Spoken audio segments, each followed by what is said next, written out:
اب میں اردو تقریر پیش کرنے کے لیے الفیہ ترنم بن محمد مشتاق صاحب درجہ دورہ حدیث شریف کو دعوت دیتی ہوں کہ وہ آئے اور تقریر پیش کریں۔ چہرہ کھلی کتاب ہے عنوان کچھ بھی دو، چہرہ کھلی کتاب ہے عنوان کچھ بھی دو، جس رخ سے بھی پڑھو گے مجھے جان جاؤ گے۔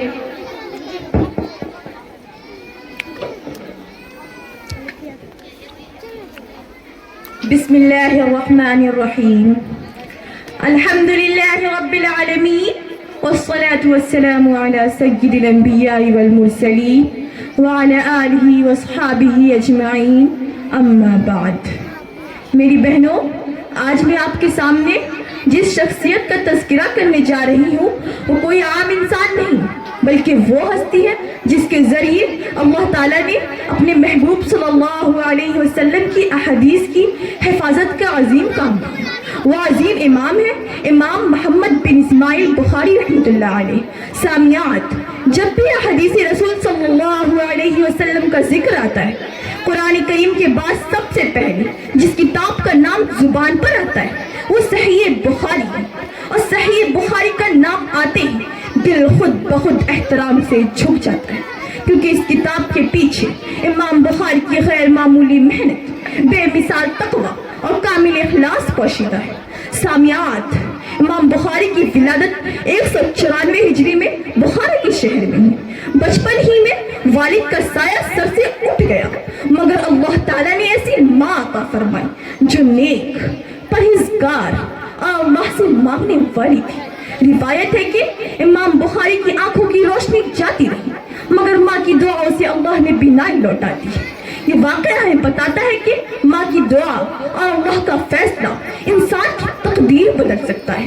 میری بہنوں، اللہ تعالیٰ نے امام بخاری کو ایسا حافظہ عطا فرمایا کہ ہزاروں احادیث اپنے اسناد کے ساتھ زبان یاد رکھتے تھے۔ کم عمری ہی میں بڑے بڑے اساتذہ حیران رہ گئے۔ ایک بار انہوں نے کسی حدیث کی سند کی تصحیح کر دی تو ان کے استاذ نے کہا یہ لڑکا بڑا ہو کر حدیثوں کا امام بنے گا، اور واقعی اللہ تعالیٰ نے ان کی زبان سے حق کو ظاہر کر دیا۔ میری بہن، امام بخاری نے علم حدیث کے لیے زندگی کے قیمتی سال سفر میں گزار دیے۔ حجاز، عراق، شام، مصر، کوئی بھی علاقہ ایسا نہیں جہاں وہ حدیث کی تلاش میں نہ گئے ہوں۔ وہ فرماتے ہیں کہ میں نے ایک حدیث کے لیے سینکڑوں میل کا سفر کیا۔ یہ ہمیں بتاتا ہے کہ علم آرام سے نہیں، قربانی سے ملتا ہے۔ عزیزوں، اب ذرا اس کتاب پر نظر ڈالیے جس نے امام بخاری کو زندہ اور تابندہ کر دیا۔ امام بخاری نے 6 لاکھ احادیث کے ذخیرے سے صرف انہی حدیث کو اپنی کتاب میں جگہ دی جن پر دل و دماغ مطمئن ہے۔ میری بہنوں، ہر حدیث کے لکھنے سے پہلے غسل کرتے، 2 رکعت نفل ادا کرتے، پھر اللہ سے استخارہ کر کے حدیث درج فرماتے۔ سوچیے، جس کتاب کی بنیاد تقویٰ پر رکھی گئی ہو اس میں غلطی کیسے آ سکتی ہے؟ میری بہنوں، امام بخاری نہ صرف علم کے امام تھے بلکہ کردار اور غیرت علمی کا بھی اعلیٰ نمونہ تھے۔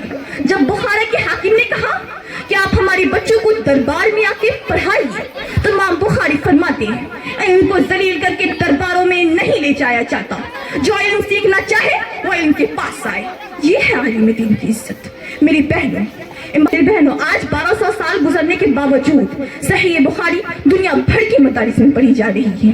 ہر مکتب فکر کے لوگ امام بخاری کے علم کے معترف ہیں۔ میری بہنوں، صحیح بخاری نے ہمیں یہ سبق دے گئے، علم اخلاص مانگتا ہے، دین قربانی چاہتا ہے، اور سنت رسول صلی اللہ علیہ وسلم زندگی کا مقصد ہونا چاہیے۔ وآخر دعوانا ان الحمد للہ رب العالمین۔